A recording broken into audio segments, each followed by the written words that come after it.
पूज्य गुरुदेव जगत गुरु श्री रामभद्राचार्य जी, और उन्होंने कहा बैठना नहीं है, आपको खड़ा रहना है कोर्ट में।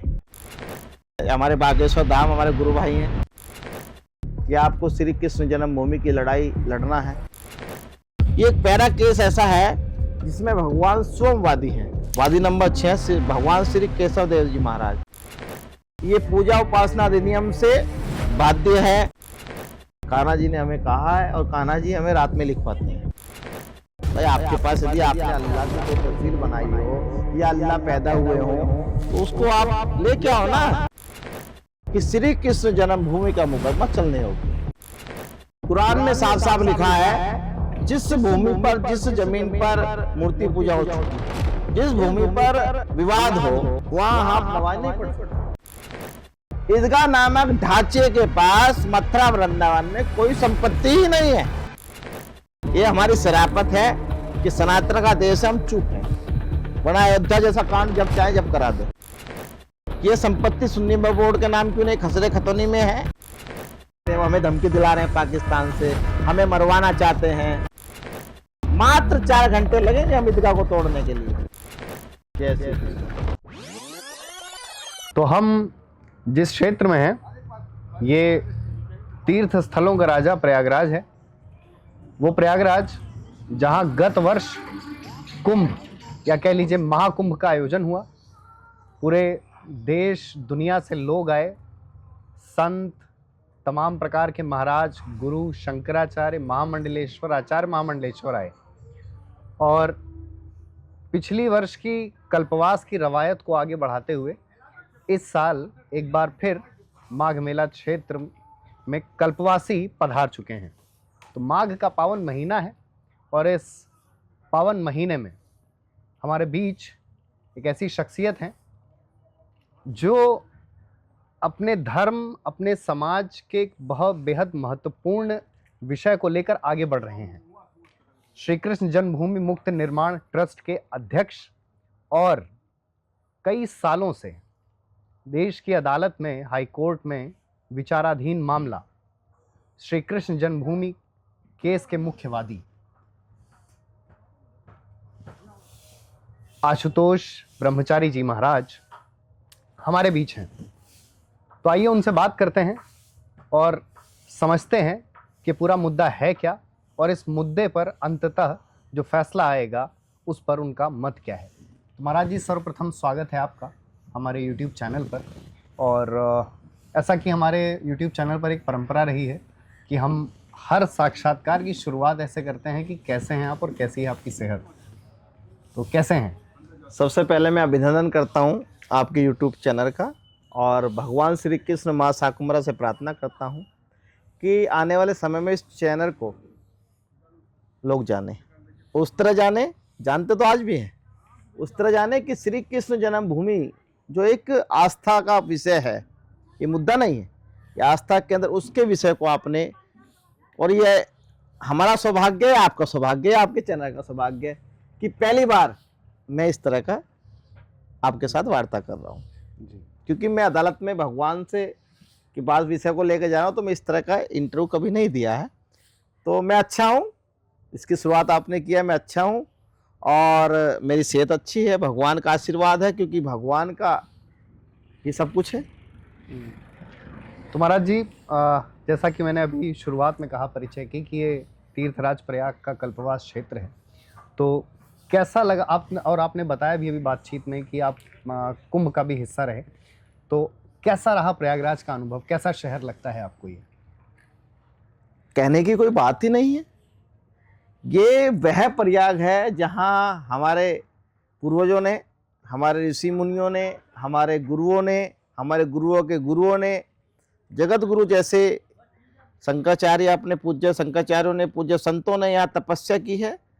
और उस तपस्या का फल हमें भी प्रथम बार, पिछली बार महाकुंभ में आशीर्वाद मिला और यहाँ कुछ सीखने को मिला, अनुभव मिला।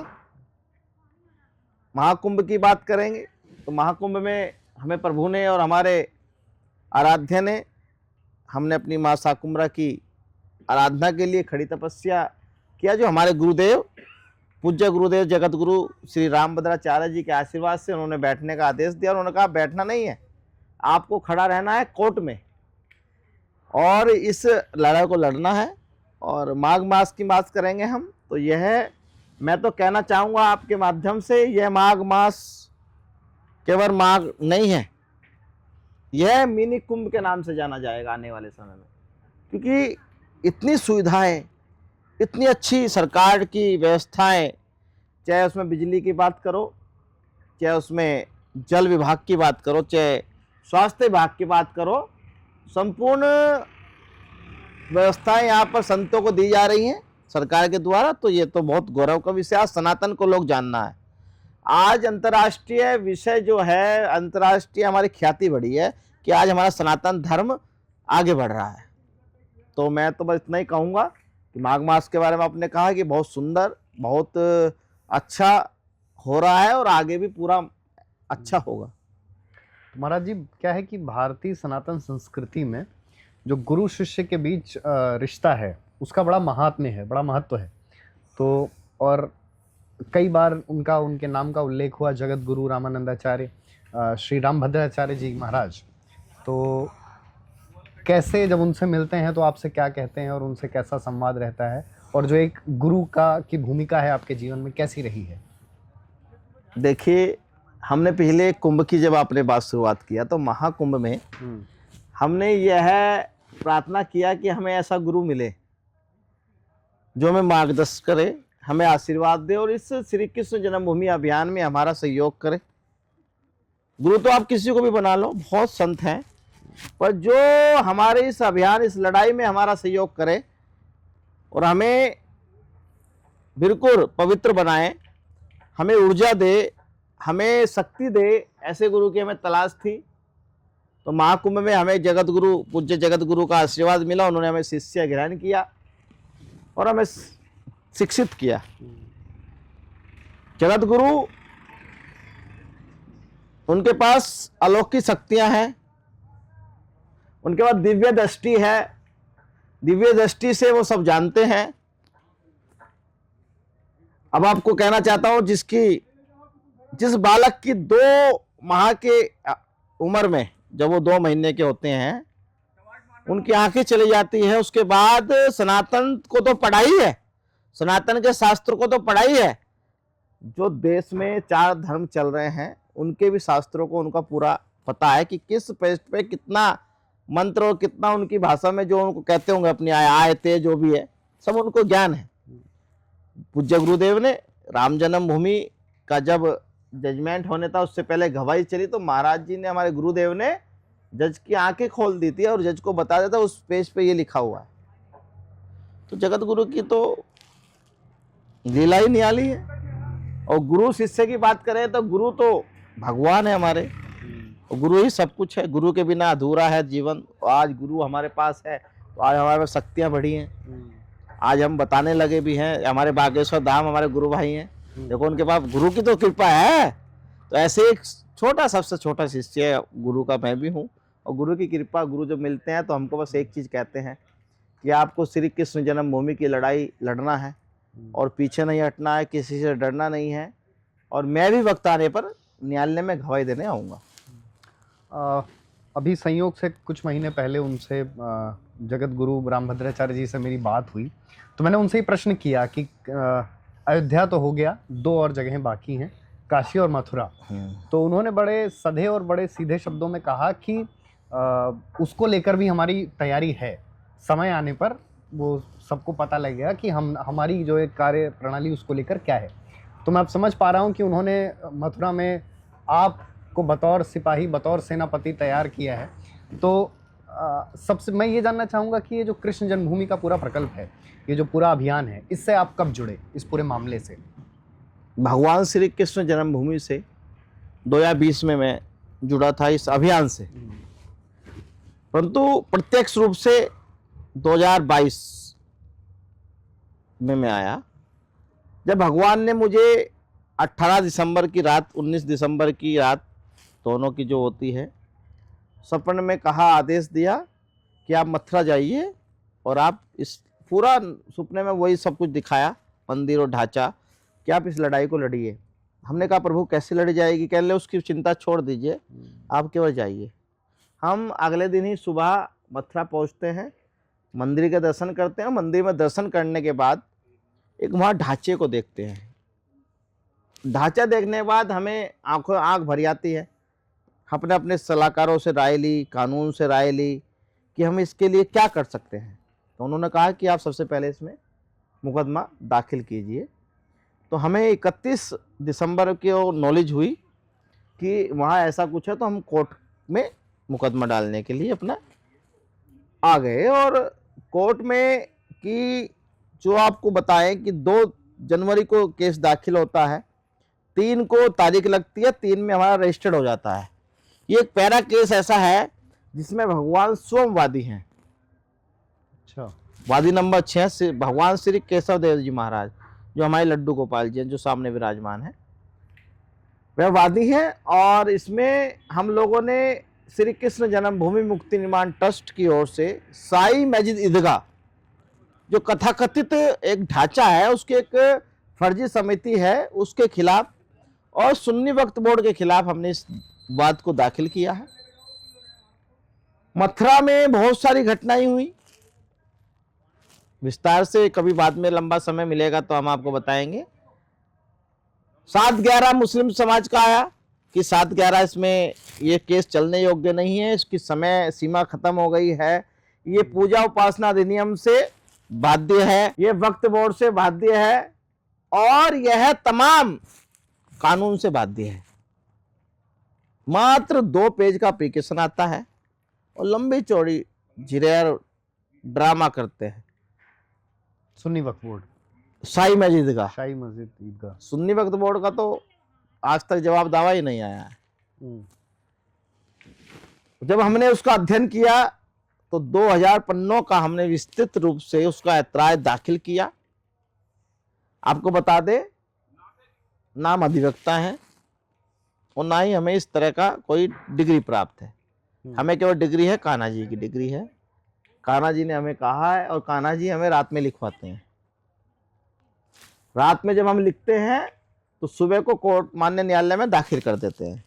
2000 पन्नों की वह बहस हमने तैयार किया और वह न्यायालय में दाखिल किया। इसी बीच भगवान न्यायालय चले जाते हैं। और वो कैसे जाते हैं? न्यायालय एक आदेश जारी करते हैं 13 जनवरी को कि वादी नंबर 1, 2, 3, 4, 5 उपस्थित, और वादी नंबर 6 अनुपस्थित। तो भगवान को तो जब कोर्ट ने बुलाया तो भगवान को लेके जाना पड़ेगा ना, वरना कोर्ट के, भारत लोकतंत्र के और भारत के न्याय की, न्यायालय का अपमान होगा। हम भगवान को लेके गए। न्यायालय ने कहा आप क्यों लेके आ गए भगवान को? मुस्लिम समाज ने हंगामा किया, कहने लगे ये ड्रामा कर रहे हैं, ये कर रहे हैं, मूर्ति लेके आए हैं, ये आए। हमने कहा तुम्हारी मूर्ति हो तो तुम भी ले आओ भाई। आपके पास यदि आपने अल्लाह की कोई तस्वीर बनाई हो या अल्लाह पैदा हुए हो तो उसको आप लेके आओ ना। हमारे भगवान हुए हैं मथुरा के अंदर श्री कृष्ण जन्मभूमि में, और ये हमारे भगवान है, और हम अपने पास से कोई लेके आए। मान्य न्यायालय के आदेश का पालन किया। मान्य न्यायालय ने पत्रावली देखी, उन्होंने देखा कि वादी नंबर 6 भगवान है खुद और वो अनुपस्थित है। तो भगवान की उपस्थिति, कोर्ट ने कहा कि हमने इनकी उपस्थिति मानी है, परंतु आगे से आप नहीं इनको लाए, आप सखा के रूप में, मित्र के रूप में इनको लेके आप आए। उसके बाद मुकदमा माननीय उच्च न्यायालय में आ जाता है, और उच्च न्यायालय में आने के बाद लगातार तारीख पर तारीख नहीं कहेंगे, तारीख जो होती थी वो काम के लिए होती थी। हर तारीख पर कुछ ना कुछ कार्य होता था। और 26 मई 2024 से और 1 अगस्त 2024 के बीच जो लड़ाई 360 सालों से, 50 सालों से नहीं हो पाई थी, जो जजमेंट नहीं हो पाया था, जो मुस्लिम पक्ष कह रहा था कि 1947 के बाद हम लोगों का कब्जा है, और 1991 में जो कानून लेके आए वो बाध्य है, उस कानून को तोड़ने का काम माननीय उच्च न्यायालय के माननीय न्यायमूर्ति जो सेवानिवृत्त हो गए हैं श्री मयंक कुमार जैन साहब, माननीय न्यायिक जी ने उन्होंने पूरा निर्णय दिया। 110 पंजों का पूरा जजमेंट है और उस जजमेंट में सारे तथ्य आने के बाद यह साबित हुआ कि श्री कृष्ण जन्मभूमि का मुकदमा चलने योग्य है। इस बीच अब हम आपको केस की तरफ लेके जा रहे हैं कि वह तथ्य कैसे आए। सबसे महत्वपूर्ण कड़ी इस केस में 4 प्रमुख चीजें हैं जिसकी वजह से केस में मजबूती आई। वादकारी 18 है और 18 में भी 50 होंगे, क्योंकि एक मुकदमे में 4-5 लोग जुड़े हैं। मैं किसी की आलोचना नहीं कर रहा हूं, पर आपके माध्यम से मैं बताना चाहता हूं कि श्री कृष्ण जन्मभूमि का केस, जो श्री कृष्ण जन्मभूमि बनाम साई मस्जिद ईदगाह, जिसका नंबर 4 है, और ये एक और 4 नंबर की बात जब आई, यहाँ एक और बात आती है कि 4 नंबर ही श्री कृष्ण जन्मभूमि का और 4 नंबर ही राम जन्मभूमि के केस का नंबर है। ओके। भाई हमारे लिए एक सौभाग्य की बात है कि दोनों केस एक नंबर पर है। सबसे पहले हमने बिजली की बात करेंगे, बिजली का विषय, क्योंकि महत्वपूर्ण विषय इस केस के बारे में जुड़ा है। हमने शासन को 25 जनवरी को एक ज्ञापन दिया कि इस तरह से मथुरा के अंदर एक ढांचा है, उसमें बहुत बड़ी मात्रा में चोरी की जा रही है। जब सरकार ने, शासन ने उसकी जांच बिठाई तो ये साबित हुआ कि इस ढांचे के अंदर बहुत भारी मात्रा में बिजली चोरी हो रही है और वहां के स्थानीय अधिकारियों ने उसको पकड़ा। मुकदमा दर्ज हुआ 4 फरवरी 2023 को। मुकदमा दर्ज होने के बाद उनके ऊपर जुर्माना लगा 3 लाख का, उनकी बिजली काट दी गई और उनसे मांगा गया कि तुम एक कागज हमें दे दो, या तो मालिक हो। बिजली 2 प्रकार मिलती है जो शासन का आदेश होता है, या तो आप मालिक हो या आप किराएदार हो। दोनों ही चीज वो नहीं मिले तो उनकी दोनों ही, उनको बिजली कट गई। ये एविडेंस 1 अगस्त 2024 के जजमेंट में साफ साफ लिखा है कि आशुतोष पांडे, उस समय मैं क्योंकि दीक्षित नहीं था कुंभ से पहले, उस समय कागजों में मेरा नाम आशुतोष पांडे चल रहा था, तो माननीय न्यायालय ने साफ साफ लिखा अपने जजमेंट में कि आशुतोष पांडे की शिकायत पर ही बिजली का मुकदमा दर्ज हुआ है। और ये इतना बड़ा एविडेंस बना है कि हमें बहुत बड़ी जीत इससे मिल रही है। दूसरी बात पूजा की अब हम करेंगे। वो कहते थे हम नमाज पढ़ते हैं। सच कह रहे हैं हम आपसे, यदि आप सच में इस्लाम को मानते हैं, कुरान को मानते हैं, मुस्लिम समाज के लोगों से भी मैं आपके माध्यम से कहना चाहता हूं, तो आप, कुरान में साफ साफ लिखा है, जिस भूमि पर, जिस जमीन पर मूर्ति पूजा हो चुकी हो, जिस भूमि पर विवाद हो, वहां आप नमाज नहीं पढ़ सकते। तो क्यों पढ़ते हो भाई? क्यों अपनी बात करते हो कि हम नमाज पढ़ते हैं वहां पर? और वहां नमाज नहीं पढ़ी जाती है, केवल कागजों में बता रहे हैं कि हम नमाज पढ़ते हैं ताकि उनका कब्जा सिद्ध हो जाए। कब्जा तो श्री कृष्ण जन्मभूमि का है। वहां परंपरागत, वहां श्री कृष्ण कूप की पूजा होती है।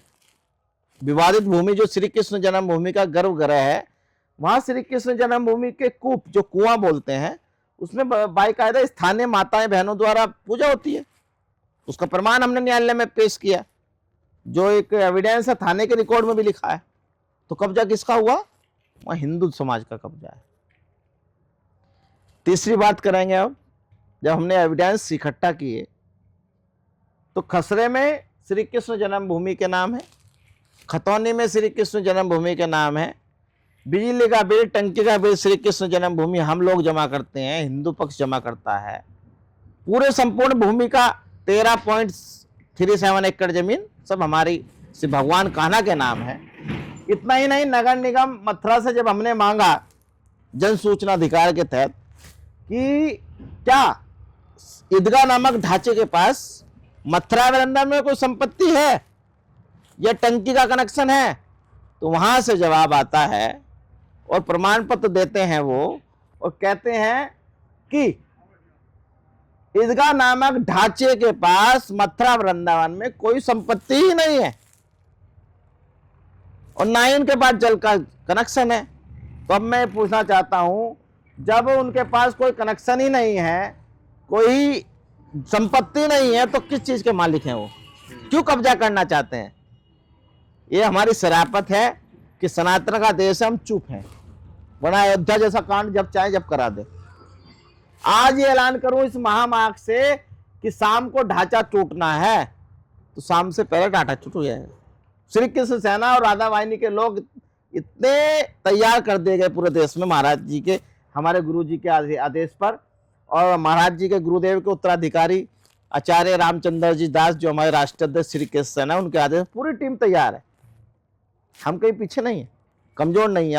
आज हम पहली बार आपको बताना चाहते हैं, जिस दिन चाहे 4 घंटे का समय,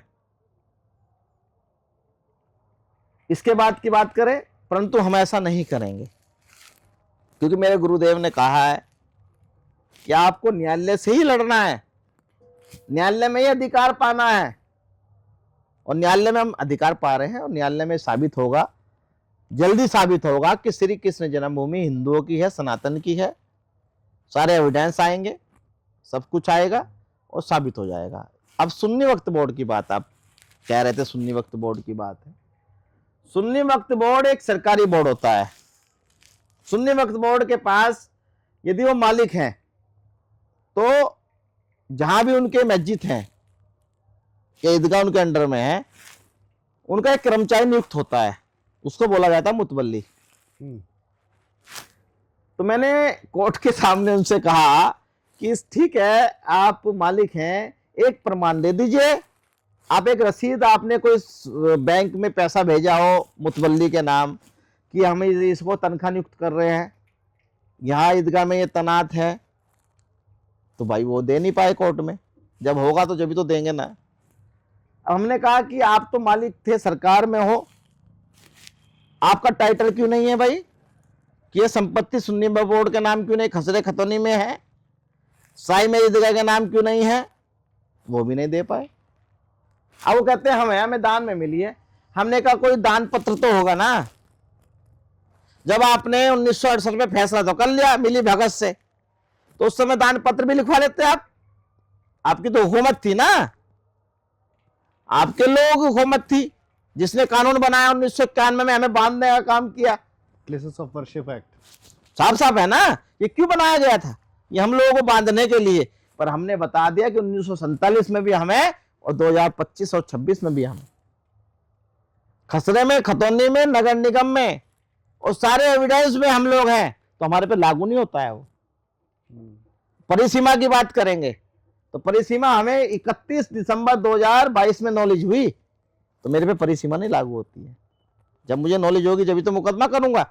और मैंने समय नहीं लगा, अगले दिन हमारा संडे था, मैंने दाखिल कर दिया 2 तारीख को, तो मेरे पे परिसीमा कहाँ लगा? मुझे नॉलेज कब हुई? 31 दिसंबर, मैंने दाखिल किया 2 जनवरी 2023 को, तो हमारे परिसीमा भी नहीं लगा। तीसरी बात करेंगे वक्फ बोर्ड की। वक्फ बोर्ड के बाद ना टाइटल है, ना वक्फ बोर्ड के बाद कोई सबूत है, तो वक्फ बोर्ड की संपत्ति कहाँ से आ गई? ये तो खसरे में, खतौनी में, सब्जी में हमारे। तो 1 तारीख को जजमेंट है, उस स्टेज पर हमारा केस स्टार्ट हो चुका है। अब मुस्लिम पक्ष सुप्रीम कोर्ट गया, स्टे विस्टे कराया, चलता रहता है वो। तो हर प्रार्थना पत्र पे जाएंगे, उनको तो चाहते हैं कि लंबा हो, वो तो कोई छीकेगा तो उसको भी लेके सुप्रीम कोर्ट जाएंगे, माननीय न्यायालय का अपमान करेंगे। हमने एप्लीकेशन दे दी कोई भी, वो हमारे पक्ष में हो गई, तो उसको भी लेके चले जाए, उनका काम है, उनको पेंडिंग करना है, हम उससे नहीं डरते हैं। न्यायालय की प्रक्रिया चल रही है। अभी 30 जनवरी को बहुत बड़ा जजमेंट आने जा रहा है कि यह जो भूमि है विवादित भूमि के नाम से घोषित हमने कराने के लिए प्रार्थना पत्र दिया है। तो तमाम चीज़ें हैं। जन्मभूमि का विषय बहुत आस्था का विषय है। यह संपत्ति श्री कृष्ण जन्मभूमि की है। आज मैं इतना ही आपको बताऊंगा कि आज हम केस हमारा स्टार्ट होने वाला है। और महत्वपूर्ण तथ्य मैंने आपको बता दिए, बिजली, टंकी, पानी, खसरे, खतौनी, सब जगह श्री कृष्ण जन्मभूमि है। और समझौते की बात हम अगले विषय में आपसे जब बात करेंगे, जब बताएंगे। आज के लिए मैं इतना ही बस आपसे कहना चाहता हूँ कि आपको शुभकामनाएं। आपने हमारा विषय, ये जन्मभूमि का विषय उठाया, और भगवान आपकी तरक्की करे, इसके साथ शुभकामनाएं। महाराज जी, एक दो प्रश्न और ले लें। बिल्कुल। महाराज, जैसे एक लंबा वक्तव्य रहा अभी आपका, उसमें दो बातें आई। जैसे अभी आपने कहा कि अगर कोई मूर्ति है अल्लाह की तो उसे ले आओ, और दूसरा एक वक्तव्य था कि हमारी भी जो सेना है, आपने एक दो संगठनों का नाम लिया, वो तैयार है, और जब आप जैसे जब कभी आदेश आया, जब कभी ऐसी स्थिति हुई तो वैसी स्थिति पैदा हो जाएगी। तो क्या मतलब, क्योंकि पत्रकारिता धर्म का निर्वहन करते हुए ये सवाल मेरा अनिवार्य हो जाता है कि जब आप जैसे किसी बड़े पद, बड़े मुख्यवादी हैं आप, तो आप लोग जब इस तरह के बयान देते हैं तो आपको लगता नहीं कि क्या जो देश और समाज में असंतुलन की स्थिति पैदा होगी? हमने बयान क्या दिया? हमने कहा वो लोग चिल्लाते हैं, वो लोग कहते हैं, उनका आपको नहीं देख रहे हैं आप कि वो क्या कहते हैं। वो क्या कहते हैं? वो हमें धमकी दिला रहे हैं पाकिस्तान से, हमें मरवाना चाहते हैं। वो नहीं आप लोग दिख रहा है कि भाई वो धमकी दे रहे हैं। हम जरा सी बात कह दी कि हमने साफ कहा, हमने ये नहीं कहा कि हम आज ही तोड़ देंगे ढांचा। हमने कहा हमारे पास ऐसी सेना तैयार है, मात्र 4 घंटे लगेंगे हम ईदगाह को तोड़ने के लिए। खुल के कह रहा हूं, पर नहीं तोड़ेंगे ना, क्योंकि देश लोकतांत्रिक का देश है। मेरा गुरु कानून को मानने वाला है। मेरे गुरु ने कहा न्यायालय से हमें लड़ना है, न्यायालय में अपनी बात रखना है। हम न्यायालय में अपनी बात रख रहे हैं, पर अपनी ताकत हम अपने भक्तों को तो बताएंगे ना।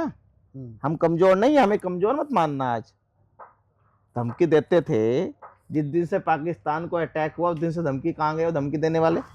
वरना प्रतिदिन मुझे धमकी आती थी, अब नहीं आती है, क्योंकि देश का बहादुर योद्धा, राम भक्त, स्वयं सेवक आज देश के आदरणीय प्रधानमंत्री जी हैं, आज देश के आदरणीय गृह मंत्री जी हैं। तो यह देश सुरक्षित है। हमें न्यायालय पे भरोसा है, न्यायालय में हम लोग मांगेंगे और न्यायालय से हमारी चीज पाएंगे। महाराज जी, जाते जाते बस ये है कि क्या लगता है, जैसे कि एक लंबी कानूनी लड़ाई बहुत से लोग लड़ भी रहे हैं, और आपने खुद ही बताया कि कई मुकदमे हैं, ईदगाह बनाम हिंदू पक्ष, तो और आपका भी मुकदमा 2020 से ही आप मतलब इसमें आपकी भूमिका है। तो क्या लगता है, मतलब अंततः जो हो परिणाम आएगा, क्योंकि न्यायालय उस पर कोई ना कोई आदेश तो देगा ही, और मुझे नहीं लगता कि उस पर कोई संतुलित फैसला आने वाला है। वो कहीं ना कहीं जितने दावे के साथ आप कह रहे हैं कि खसरा, खतौनी, नगर निगम, जल विभाग, बिजली विभाग, सब पर जो है श्री कृष्ण जन्मभूमि का अधिकृत रूप से वो है, तो फैसला आएगा तो कैसे आप लोग उस स्थिति को देखते हैं, और फैसला आएगा तो क्या लगता है कि किस तरह का फैसला आएगा और उस स्थिति को कैसे देखते हैं आप लोग? आपने बहुत महत्वपूर्ण प्रश्न किया है, और ये महत्वपूर्ण प्रश्न है। मैं अभी से कह दूं तो लोग कहेंगे, फिर बातें बनाएंगे कि इनकी तो सेटिंग है, भाई इनको पता है। मैं कैसे कह सकता हूँ?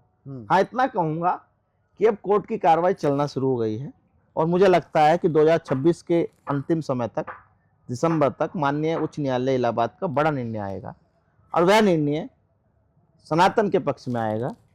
साक्ष्य को देखते हुए सनातन के पक्ष में आएगा। मुझे पूर्ण उम्मीद है कि हम लोग विजयी होंगे, और इस विजय के लिए ही हम श्री कृष्ण जन्मभूमि इस मुक्ति शिविर में माँ यज्ञ का आयोजन, माँ शाकुंभरा का आयोजन यहाँ पे हम लोग कर रहे हैं। तो भगवान से प्रार्थना कर रहे हैं, हम तो न्यायालय से प्रार्थना कर रहे हैं। अब पहले भगवान को मना रहे हैं कि ये प्रभु हमें विजय दिलाएं, उसके बाद न्यायालय में भी हम लोग लड़ रहे हैं।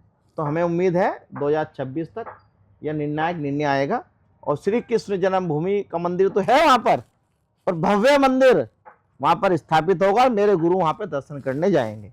उनकी प्रतिज्ञा है, जब तक जन्मभूमि नहीं हमें मिल जाएगी, असली जन्मभूमि, मैं दर्शन नहीं करूँगा। तो गुरुजी का दर्शन के लिए हम चाहेंगे कि 27 में उनको दर्शन करा दें।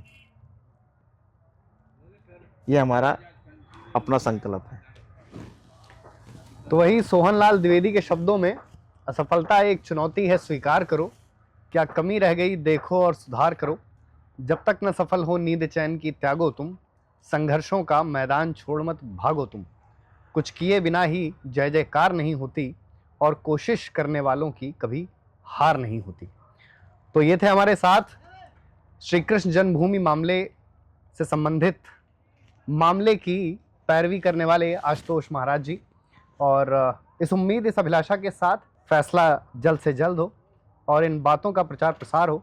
इन्हीं बातों के साथ विदा लेते हैं, मिलेंगे किसी अगली वार्ता में। धन्यवाद। जय श्री कृष्ण।